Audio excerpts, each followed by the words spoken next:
Jeste li znali da u Republici Hrvatskoj postoje djeca koja čeznu za toplinom obiteljskog doma?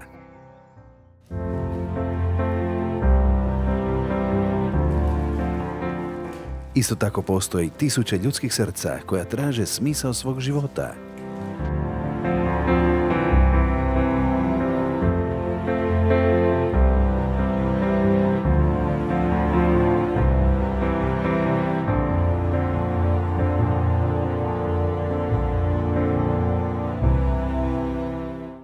Spojimo to dvoje i napravimo veliku stvar.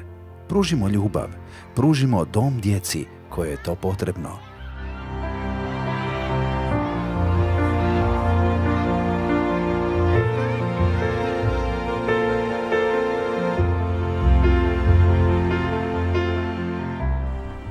Postani i ti udomitelj.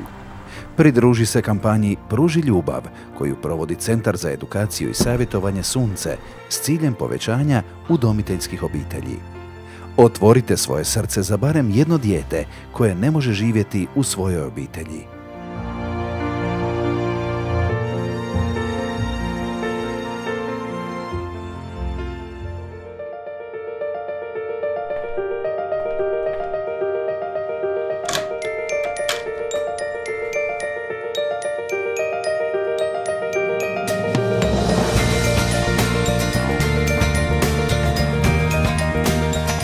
Oni su u tome uspjeli.